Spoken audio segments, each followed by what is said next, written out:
I would like to begin by acknowledging the traditional owners and custodians of the land on which we meet today, the Wurundjeri people of the Kulin Nation, and I pay my respects to their elders past and present and the elders from other communities who may be here today. So it's a great pleasure for me to introduce today's seminar speaker, Vishva Dixit. This is the last speaker from this year's Centenary presentations of seminars, and I guess it's always you've got to leave the best one for last. So Vishva is a true friend and a very generous friend of WEHI. He's been here many times. He has hosted postdoctoral fellows from people who did PhDs at WEHI. He has given us a lot of reagents and a lot of support and ideas, and therefore, it's even greater pleasure to have Vishva here today and meet with some of us today. Vishva is running a big department at Genentech, of course, as all of you know. And I'd like to give you a bit of the background of his major achievements that he has, as far as I can remember them. So he has worked in St. Louis at Washington University and did a lot of studies there on TNF signaling initially, and then he moved to Ann Arbor in Michigan, and there he entered the cell death field with huge fanfare, and that was, I'll come to that in a minute, with studies on using one of he was the first to use bioinformatics to find homologs of genes of interest, and that allowed him to identify many of the death receptors as we know them today, and to dissect the death receptor signaling pathways by finding the functions of FAD, caspase-8, and FLIP, and many other molecules. After moving to Genentech, he continued to work on death receptor signaling, but then also started a big interest in the Inflammasome, where he and Jörg Job probably made pretty much the field for everybody else to try and chase and follow, and of course, nobody could do that. Vishwa continues to work in inflammasome biology, and this is the title of his talk today. And if I can, Colin, just have this slide. Probably what not all that many of you know is that Vishwa actually grew up in Africa. He grew up in Kenya, and he has retained a great love of Africa. As you can see, this is a fantastic picture of Vishwa's lab retreat. So in the front are the previous members who used to work at WEHI. So you do change a little bit when you move to San Francisco. So thank you very much, Vishwa.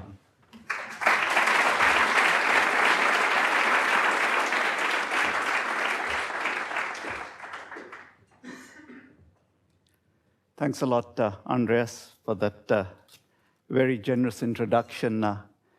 It was actually quite remarkable to be with such magnificent animals in Rwanda. The male silverback, he weighs 800 pounds, and it's a bit daunting to be in his presence. But the guide said, you know, just show submission, get on your knees, keep your head down. And I said, oh, just like corporate America. So, what I thought I would do this afternoon is very quickly review some of the principles that emerged from our early studies on apoptosis signaling, and then go into the inflammasome, and in particular discuss the non-canonical inflammasome area that we are quite excited by. So in terms of history, in the early 90s, it was evident that there were two receptors, the TNF receptor and the FAS or CD95 receptor, which on engagement of their cognate ligands engaged a death program that was termed apoptosis. Now, what we knew from the work of David Godel and Shigi Nagata, was that the cytoplasmic face of these receptors, receptors that could mediate death, and in a sense, death receptors, was devoid of any feature that would suggest a signaling mechanism. There was no kinase or interaction domain that was obvious, that was embedded. What they did note, however, was a segment of about 80 residues that they dubbed the death domain, because mutations in this segment disabled the ability of the death receptors to mediate apoptosis. So that was what was known in the early 90s, and we got into this field realizing that there was now a biochemical system that was amenable to analysis, because you could take cells in culture, activate this pathway, and lo and behold, right in front of your eyes, they would die. So the question became, what was the pathway? And so work that was done by my lab when I was at University of Michigan, and independently by Dave Wallach at the Weizmann Institute, suggested that death receptor signaling involves the assembly of a signaling complex. And it's a rather unusual signaling mechanism because it involves the activation of a protease. And central to this mechanism was a role for the death domain, because the death domain turned out to be nothing other than a protein-protein interaction motif. And in fact, functioned through a death domain interaction, a homotypic interaction, to recruit the adapter molecule FAD. Now, FAD, we realized, had another death fold that we called the death effector domain. And this was responsible for recruiting the zymogen form of the death protease caspase 8, because the prodomain of caspase 8 had embedded within it the death effector domain. So again, a second series of homotypic interactions allowed for the assembly of this complex that we dubbed the DISC for death-inducing signaling complex. And then work that we did with Guy Salveson suggested that these initiator caspases are monomeric, but when they're dimerized by binding to the adapter, FAD, then they undergo a conformational change and become proteolytically competent. And we call this the induced proximity model. So once these zymogens are dimerized, they're active proteases, but they are capable of self-processing to generate the catalytic core, which is a P20, P10 subunit. This accelerates the reaction, and by that I mean it accelerates the cleavage of effector substrates, the most important effector substrate being the downstream caspases themselves, the effector caspases, like 3 and 7 that already exist as dimers, and upon cleavage are immediately activated. You get subsequent cleavage of death substrates and demise of the cell. So you could see that there were analogies to the coagulation cascade in that we had a substantial amplification loop that resulted in the cleavage of substrates. So those were the lessons that we took from this, that death folds function as a molecular glue. There's an induced proximity mechanism, and I won't go much into that. And that, quite surprisingly, the death receptors functioned neither by altering ion flow or by altering phosphorylation, dephosphorylation events, but rather functioned by actively recruiting a protease, resulting in its activation. So these death domain folds, and there are 4 of them. We've talked about the death domain, the death effector domain, And there's also the pyrin domain and the caspase activation and recruitment domain. They adopt a very similar three-dimensional structure.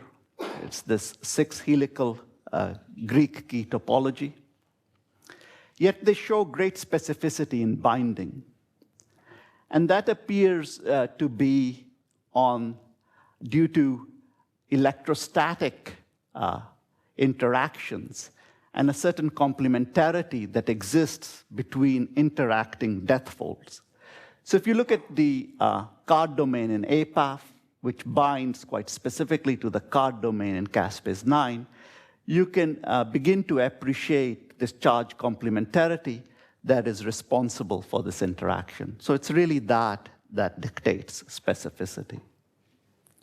But the realization that there was a death fold and that this mediated interactions served as a molecular glue very quickly allowed us to do a number of things, including search the databases and ask what other molecules have a death fold. And at that time, we encountered this orphan molecule, MYD88, and the postdoc working on it quickly realized that it possessed a death fold, and it used its death fold to recruit the kinases IRAK1 and IRAK2 to the IL-1 receptor signaling complex. And this just underscored that the discovery of a novel domain can have ramifications in many signaling pathways. And certainly that was true with the death fold. So for the remainder of the talk, I'm going to talk about two death folds, the caspase activation and recruitment domain and the pyrin domain. And this has to do with the inflammasome apparatus. And the inflammasome apparatus, and this is the canonical pathway, has a distinct architecture. It's composed of a sensor, an adapter, and an effector. Importantly, the sensors are all cytosolic. So we are talking about a machinery that exists in the cytosolic compartment. The sensor, a prototypical example, would be NALP3. This is a member of the NOD family. It possesses a death fold, a pyrin domain, a nucleotide binding and oligomerization motif, and a series of leucine-rich repeats. This sensor senses the presence of inflammatory insults. There could be danger-associated molecular patterns, such as ATP or crystalline materials that mediate sterile inflammation. Or there could be pathogen-associated molecular patterns that are encoded by the pathogen itself. Regardless, this sensor, through its pyrin domain, couples to an adapter through a pyrin domain homotypic interaction. The adapter is termed ASC. This adapter has a second death fold, a card domain, and this allows it to bind to the effector caspase. In this case, the effector caspase is caspase 1, a pro-inflammatory caspase. And presumably through an induced proximity model, you get activation of the zymogen form, generation of the active protease, and there are two consequences of that. You get proteolytic conversion of pro-IL-1 beta and pro-IL-18 to the mature cytokines, and therefore the inflammatory alarm is sounded. And you also get an unusual form of cell death termed pyroptosis. This is a hybrid between apoptosis, in that it has DNA laddering, and between necrosis, in that it has membrane permeabilization. This is an inflammatory form of death because you get rupture of the cell membrane and the release of sterile mediators of inflammation, such as IL-1 alpha and ATP. But I'd like to draw your attention to this, the parallels between these two pathways, which is the death receptor-induced pathway and the inflammasome pathway, and underscore the point that they have a similar architecture. In both, you have a sensor followed by an adapter and an effector. You could argue that, that the death receptor senses the presence of a ligand, much like the inflammasome sensor senses the presence of an inflammatory insult, be it a DAMP or a PAMP. The sensor in the death pathway, which is the death receptor, couples to the adapter molecule FAD that has 2 death folds, and similarly, the sensor in the inflammasome pathway couples to ASC that also possesses 2 death folds. In both instances, the adapter couples the sensor to the effector caspase, caspase 8 for the death receptor pathway, and caspase 1 for the inflammasome pathway. So this architecture of sensor, adapter, effector is conserved between signaling pathways and is conserved through evolution. So even in the worm that has components of the cell death pathway, you have a sensor, an adapter, and an effector. So now there's considerable complexity to the inflammasome because there are about 18 or so nod-like receptors. And for simplicity's sake, I've just shown 2 of them here, NLRC4 and NALP3. Now these sensors are dedicated as to what they respond to. The NLRC4 inflammasome responds to organisms like Shigella and Salmonella, primarily because it senses the presence of flagellin in the cytosolic compartment.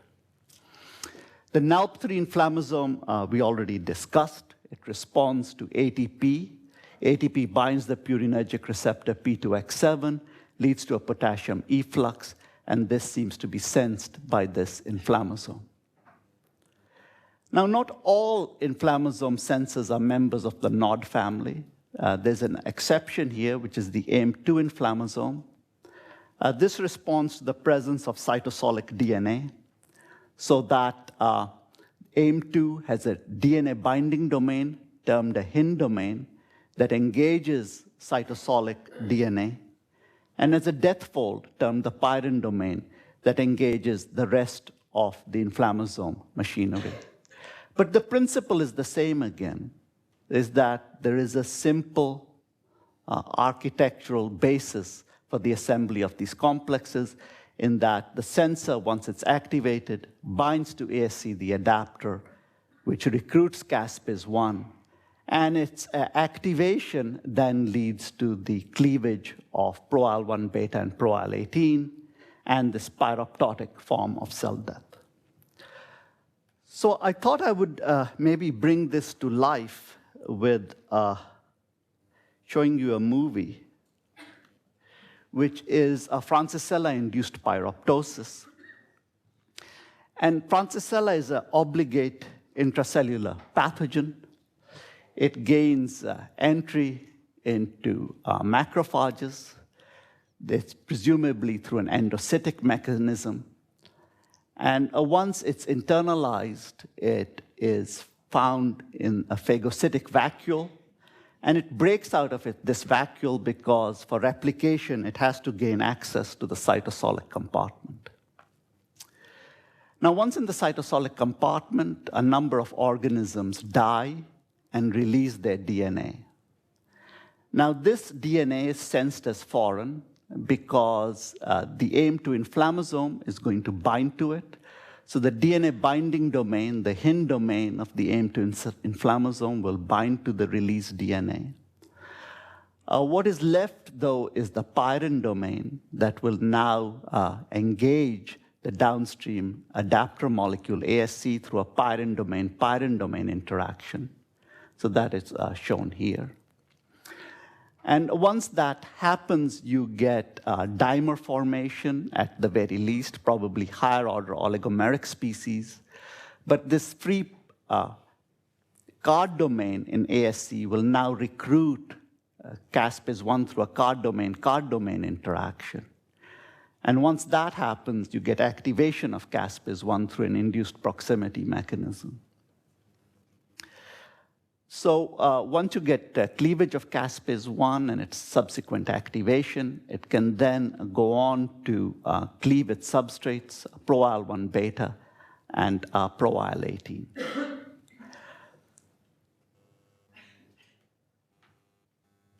And besides the cleavage of these substrates, remember, the activated caspase 1 is also going to mediate the cleavage of a number of substrates. That is what we had presumed. That's going to lead to a necrotic form of death. So the cell macrophage becomes sick, starts leaking its intracellular contents, swells, and blows up. And if I don't stop the movie, it'll spray Andreas with its contents. So anyway, that's the backdrop, okay? That's the introduction. And now I want to go into specifics, which is discovery of the non-canonical inflammasome pathway. And this came about with the finding by Nobuhiko in 2011 that the workhorse mouse for studying inflammasome biology, which was the caspase 1 knockout. So there was a plethora of literature on caspase 1 knockout, that this was actually a double knockout, in that this had been made in the 129 strain, and it was a caspase 1-11 double knockout. Further, he showed that backcrossing to other strains would not segregate these genes because of their tight linkage. So whatever everybody had concluded with studying the caspase 1 knockout, the fly in the ointment was it was also an 11 knockout, and therefore you wouldn't be able to know whether it was the effect that you were studying, the phenotype you were observing was due to the absence of caspase 1 or due to the absence of caspase 11. So clearly, there was a problem.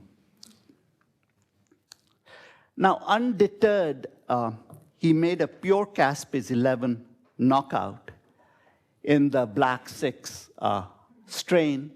He obtained macrophages from these mice, and he activated or subjected them to a battery of inflammasome activators. So here on the y-axis, we're just looking at a measure of inflammasome activation, which is the release of IL-1 beta. And the open bars are wild-type macrophages. The red bars are caspase 11 null macrophages. And as you can see, he didn't observe much difference with ATP or DNA or Pseudomonas aeruginosa. But then he did strike gold when he found that they were deficient in responding to certain gram-negative enteropathogens, including E. coli, Citrobacter rodentium, and Vibrio cholera.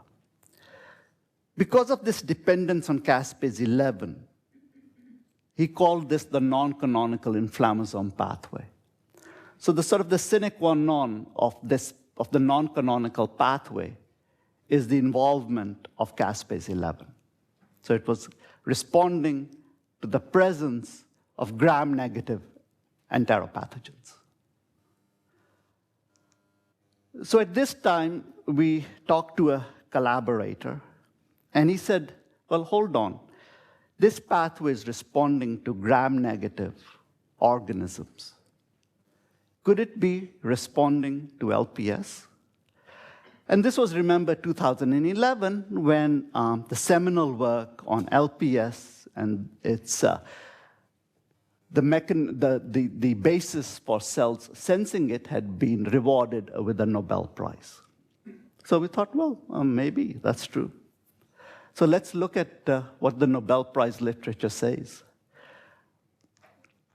Well, what was very clear was that LPS, when injected into a mouse, was very toxic, gave you the symptomatology of gram-negative endotoxic shock.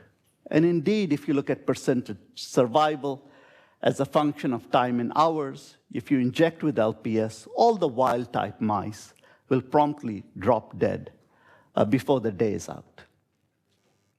Now, the basis for the Nobel Prize was the discovery of a mouse strain, C3H-HEJ mice, that are totally resistant to LPS challenge.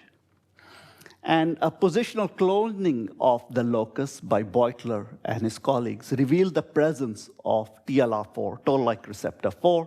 And when that was knocked out by Akira, one discovered that these mice were completely and totally resistant to LPS challenge.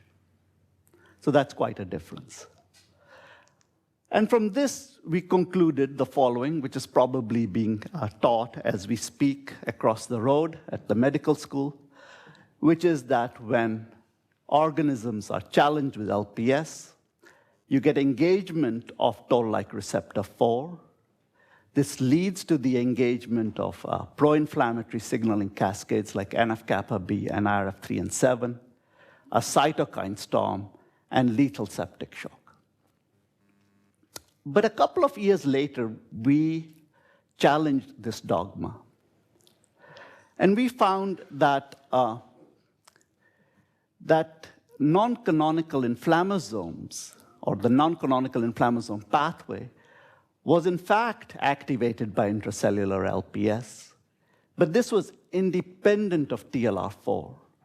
And this finding, coming so quickly on the heels of the Nobel Prize, got a lot of attention by immunologists. This is not for self-aggrandizement, but just to say that this was an unexpected finding, that there would be an LPS sensing pathway that was independent of TLR4. Moreover, we challenged the very central tenet of the dogma, which is we showed that TLR4 is dispensable for LPS-induced shock. Now, we did the experiment a bit differently, and let me tell you how we did the experiment. We initially took mice, and we primed them. We engaged another TLR, in this case, TLR3, by priming them with poly-IC. Now, the reason we did this experiment this way will be evident in the next slide or so. And these primed animals were perfectly fine. It had no untoward effect, the priming. But when we challenged them with LPS, the wild-type primed animals, no surprise, died, dropped like a rock. But here was the huge surprise. If we took TLR4 knockout animals, primed them with poly-IC, then gave them LPS, they died. They died just like wild-type mice. The caspase 11 null mice were mostly resistant. So from this, we assumed that priming must lead to the activation of an LPS receptor. X can't be TLR4 because TLR4 null mice die. And this directly or indirectly, maybe 100 steps later, communicates with caspase 11, which is what mediates shock. So let me just show you the data again. This is the textbook picture of the data, that TLR4 null mice are totally resistant to LPS. But if you do it this way, when you prime, then they are absolutely sensitive. And the reason we did priming was we felt that animals, mice, humans didn't go around injecting each other with pure sigma-grade LPS. But rather, we were infected and we got engagement of multiple inflammatory signaling pathways, engagement of multiple toll-like receptors simultaneously. And so we felt the way we did this experiment would more mimic the natural infection. So that's the reason we did this experiment. But the question is, what exactly is priming? What's the molecular basis of priming? And I'll get into that. And then what is caspase 11? Okay, so if you look at mammalian caspases, there are a dozen or so caspases. And the caspases most related to caspase 1, the pro-inflammatory caspase, in man is caspase 4 and 5. And this is represented by a single caspase in the mouse, caspase 11. Okay, so, because sometimes I'll give the talk and people will come to me and say, well, your stuff is only important for mice because only mice have caspase 11. That's true, but humans, you and me, and some of us, have caspase 4 and 5 that represent caspase 11. Now, this had been noticed eons ago, and it was assumed that these caspases, 11 in the mouse and 4 and 5 in man, had a pro-inflammatory function, but till the work of Nobuhiko, it wasn't exactly nailed. So since this is published, I'm just going to summarize what we know about the non-canonical inflammasome pathway till late last year. So we know that the presence of gram-negative pathogens activates this pathway. We believe that once these gram-negative pathogens are internalized by phagocytic cells, that some phagocytic compartments are destabilized. There is a suggestion that this may be due to cytosolic GTPases. But regardless, there's leakage of contents from the endosomal compartment to the cytosolic compartment that engages this non-canonical pathway, caspase 11. Now, caspase 11 has two consequences, its activation. It's going to initiate this inflammatory form of death, pyroptosis. But quite surprising, and to me unexpectedly, but the data is irrefutable, it also activates the canonical pathway, the NALP3 ASC caspase 1 pathway. And why I initially had trouble believing this was I assumed that caspase 11 would cleave IL-1 beta and activate it. But in reality, biochemically, it's incapable of doing that. So it achieves this by activating the canonical pathway, and caspase 1 in the canonical pathway cleaves IL-1 beta. Okay. Now, there are two signals to engage this pathway, and this is where priming comes in. Signal 1 is a priming signal, and this leads to massive induction of caspase 11 protein. So if you look at macrophages before or after engagement of TLRs, TLR4, TLR2, TLR3, or TLR7, you'll see that there's a substantial induction of caspase 11 protein. So without priming, this pathway is non-existent because there is no caspase 11. To have this pathway in motion, you must prime, and then you get induction of caspase 11. The second signal is the trigger itself. In this case, it is cytosolic LPS. So it's this intracellular LPS that we believe comes from the gram-negative pathogens that is responsible for triggering the non-canonical pathway.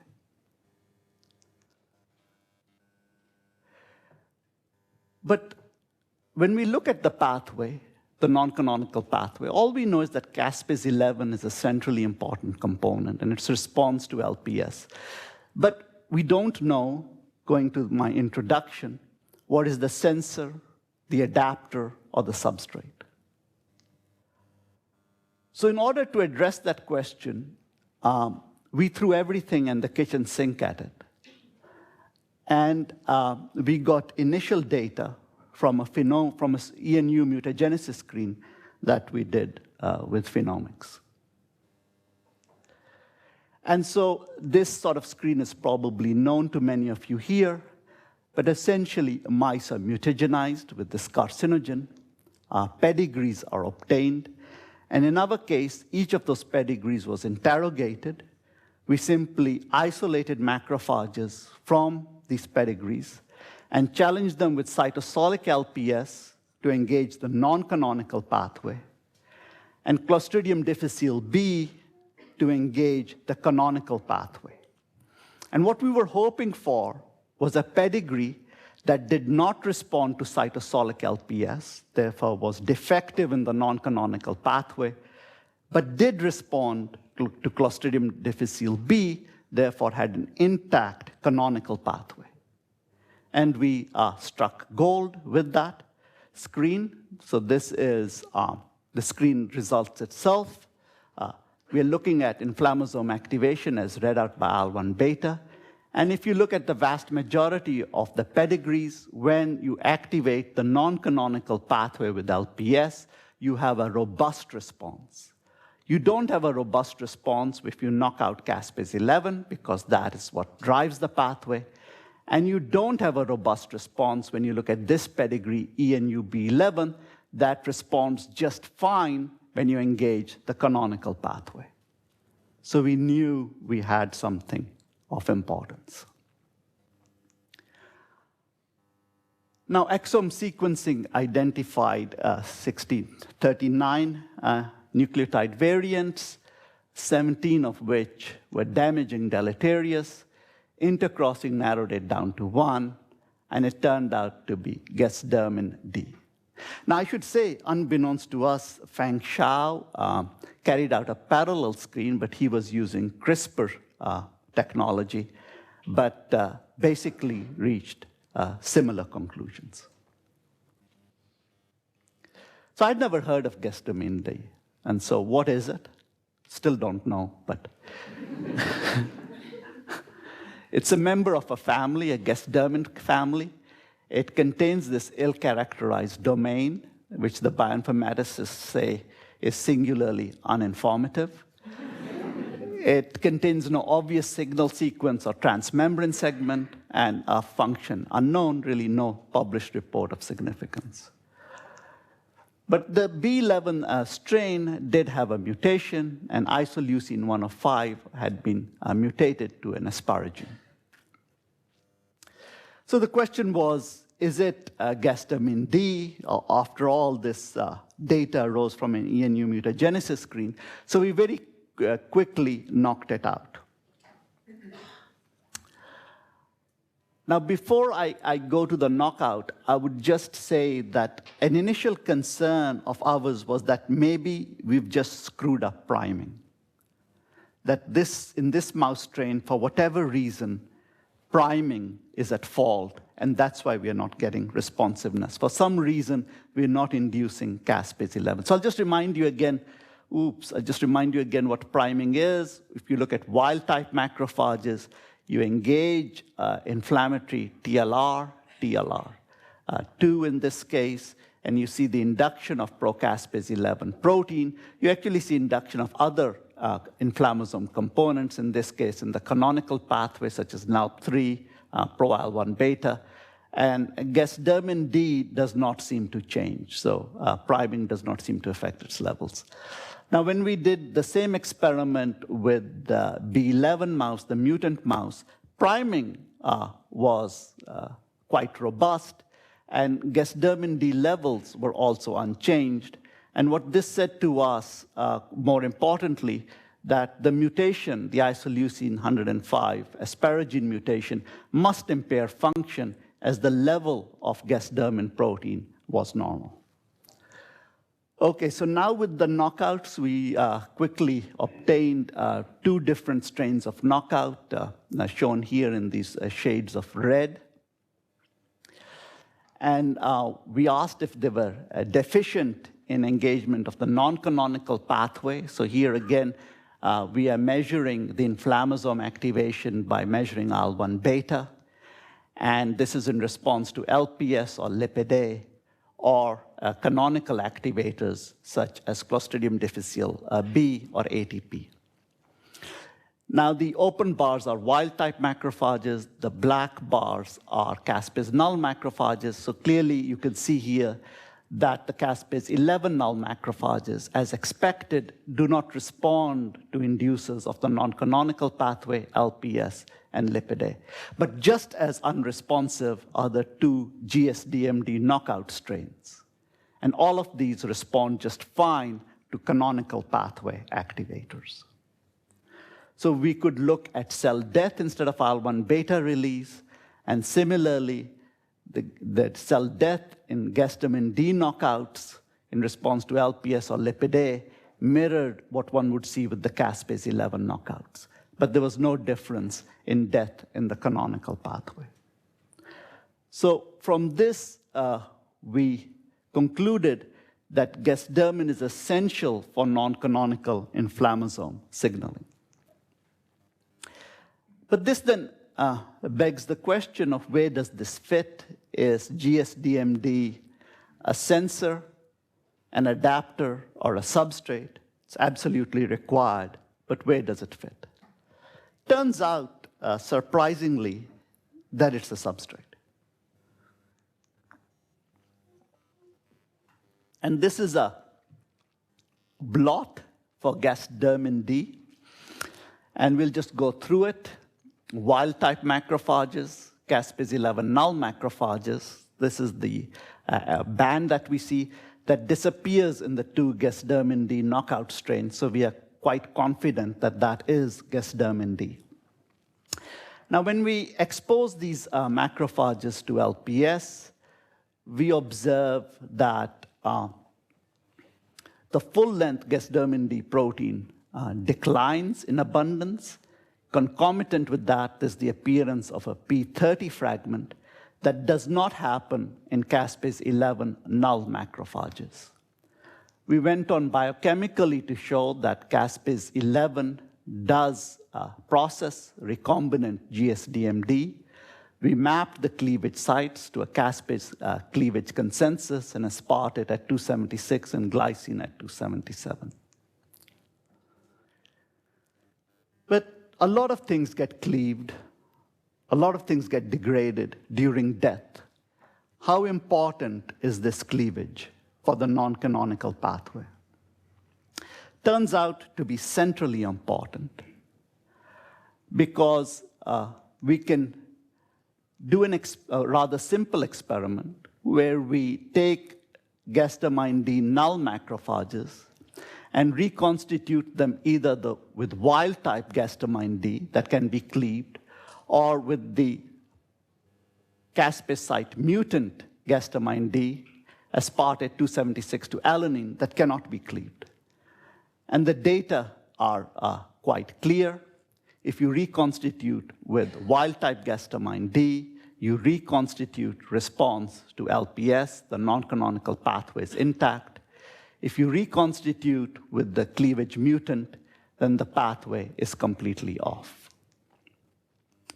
Same if we measure cell death, we reconstitute with wild type, the cells die in response to LPS, we reconstitute with the cleavage mutant, and there is no death in response to LPS. Now we make sure that the wild-type Gasdermin D does process to the P30 form, and the cleavage mutant does not. So taking these data together, we must conclude that processing is essential for the intracellular LPS response.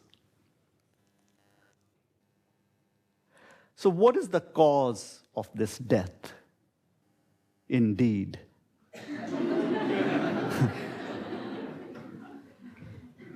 Indeed.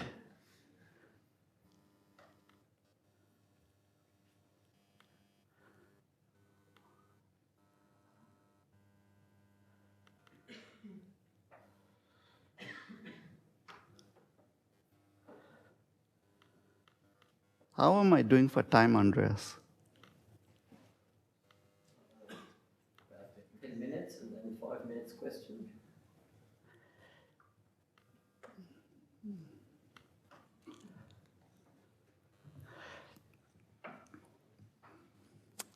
And so if we express Gasdermin D, the full-length version, it does not have a cytotoxic effect. We express the N-terminus, and it's extremely cytotoxic. It's the most cytotoxic beast I've come across in 30 years of cell death research. It was so cytotoxic, we couldn't do a Western blot. We had to tame it to find out that it was really expressed. So it's just exceptional killer. And so it's the P30 fragment that is the killer fragment, and that's responsible for the necrotic demise of the cell. So is it the generation of P30 that is responsible for activation of the canonical pathway? You remember I said, surprisingly, the non-canonical pathway communicates with the canonical pathway. And of course, the diagnostic of the canonical pathway is the involvement of caspase-1. So here is an immunoblot, where in the top two lanes, we are looking at the processing of Gasdermin D, and in the bottom two lanes, we are looking at caspase-1, the signature cleavage event for canonical pathway. So if we look at wild-type macrophages, if you expose them to LPS, Gasdermin D gets cleaved, you get the P30 fragment emerging, and you get activation of the canonical pathway as evidenced by the formation of the P20 catalytic subunit of caspase-1. Now, if you do the same experiment in the NAL3 null macrophages, the P30 fragment of Gasdermin D still emerges, but there's no activation of caspase-1. Therefore, we are forced to conclude that it's that P30 fragment that is sensed either directly or indirectly by the canonical pathway. So this is my summary slide that says that in response to LPS, you get activation of caspase-11, cleavage of pro-Gasdermin D to give you the P30 fragment. And I think what really surprises us, probably many in the field, is that it's the cleavage of this single substrate that is responsible for the catastrophic demise of the cell and for engagement of the canonical pathway that will give you mature IL-1 beta. I had always assumed it was death by 1,000 cuts, but really, this is slitting the throat. Of course, there are a number of questions that are raised. What is the nature of the sensor? Feng Shao suggests that the sensor is caspase-11 itself. That's what's responding to LPS. We beg to differ on that. And then, what exactly is the execution mechanism? How is Gasdermin D, the P30 fragment, killing? Our favorite model is that it probably incorporates itself into membranes and forms a pore. And that leads to the instant collapse of electrochemical gradients and demise of the cell. So that's how we think it works. We have some evidence that suggests that that is the case. And hopefully we'll have more in the next few weeks. But then lastly, let me leave you with this, which is, have we just uncovered the tip of the iceberg? Because remember I said it's part of a family, Gasdermin D. And if you take the N-terminus of any of these proteins and express them, they're highly pro-death. They'll induce necrosis. We don't know what lies upstream of them. Don't think it's caspase cleavage. It could be a post-translational modification. It could be cleavage by another substrate. But they all possess intrinsic death ability. And if their N-terminus is liberated, it's highly cytotoxic. So have we now uncovered a family of molecules that may mediate a form of death that you could think of as programmed necrosis? And I think that's the challenge for us for the next few years. So let me finish up by thanking my colleague, Nobuhiko Kayagaki, who really spearheaded this work, discovered the non-canonical pathway. He was ably aided by two research associates, senior research associates in his group, Irma Stowe and Bettina Lee.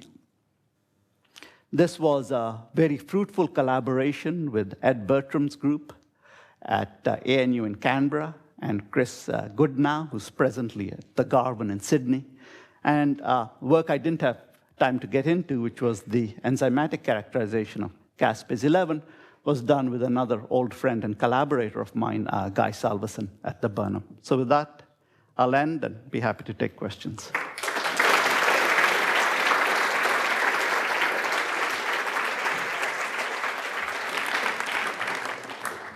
Okay, well, let's start with the younger ones. First Alex, and then not so young Hebo. Thanks, Andreas.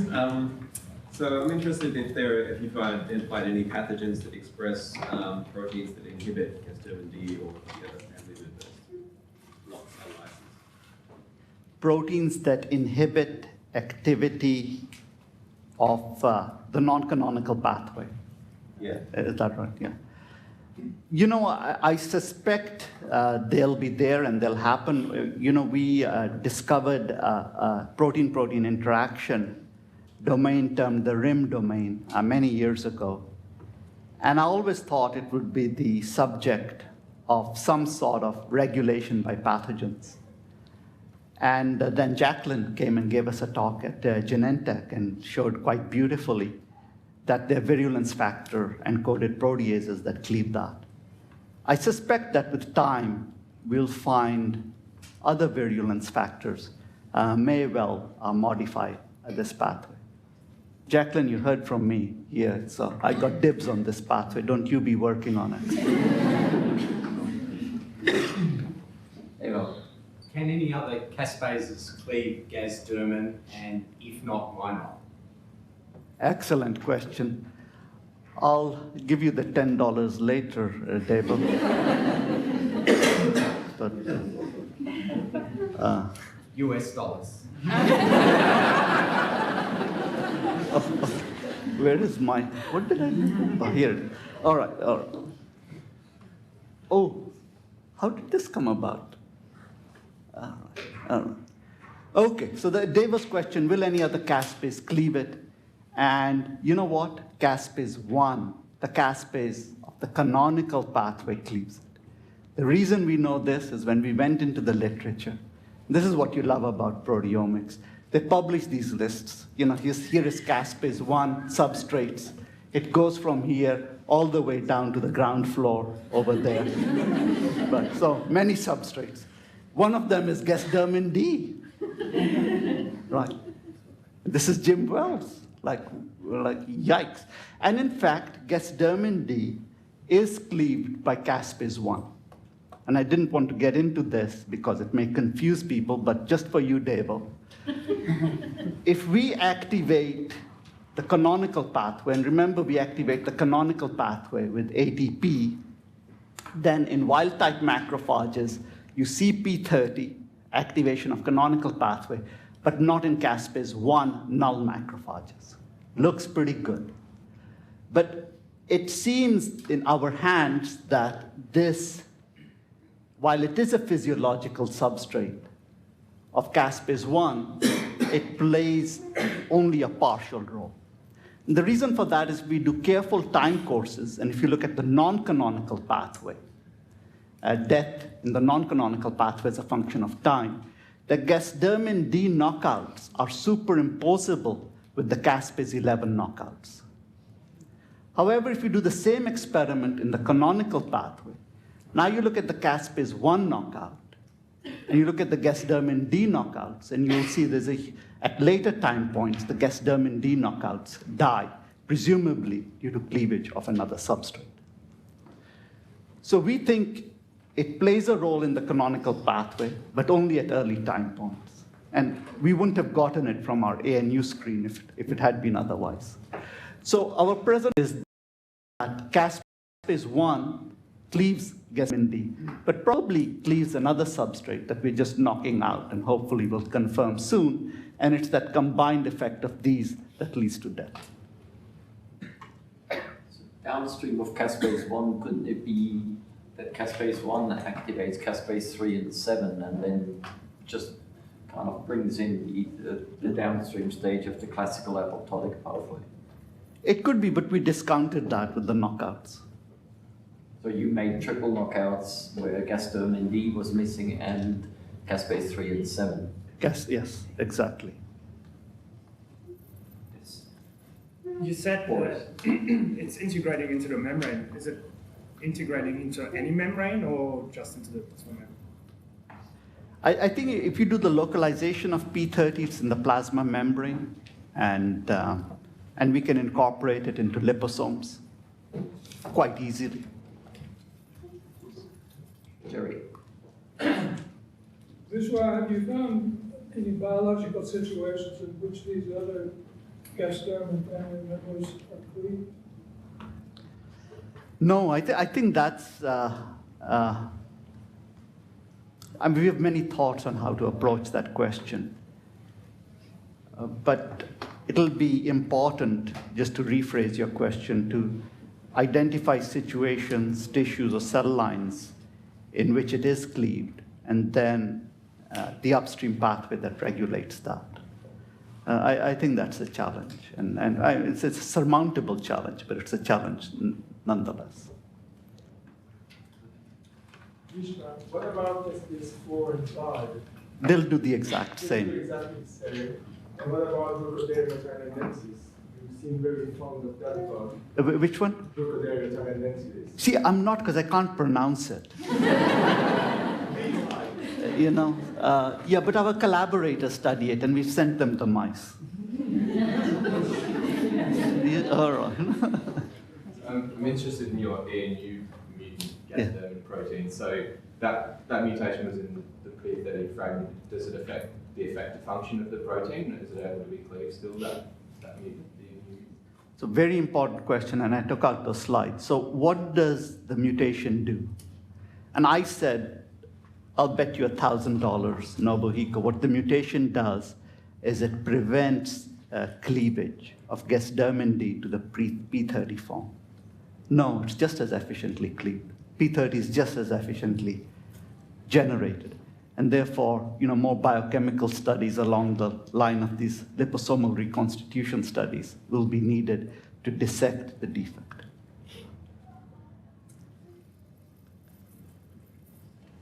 Does it go to the membrane still? Oh, we are doing all of those studies now. Yeah. Does it go to the membrane? And gosh, I probably shouldn't say this, but the wild type molecule goes to the membrane and incorporates itself. It forms like a monomer, 9 of them.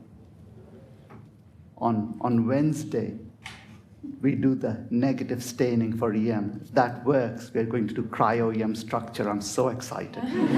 But everybody's doing cryo-EM. It's got to work for us. But I think it's those sorts of studies to do that now with the mutant. I think it screws up the oligomerization of the pore. It's almost like perforing from the inside. Yeah. Ben. Vishva, with all those other Gasdermin family members, would you predict that they are different family members acting in different cell types and tissues downstream of the same pathway, or do you think this predicts the existence of lots and lots of other upstream pathways that are similar to pyrophase? Gosh, you know, I don't know, but there's Gasdermin A, and there is a mutation in Gasdermin A. There's a mouse strain that has a terrible dermatitis, some sort of epithelial problem. And so one should revisit that and see what's happening there. Is it a premature activation? Is there P30 generation? So on and so forth. So, you know, they're already tantalizing examples of what may be happening. So it may be tissue specific.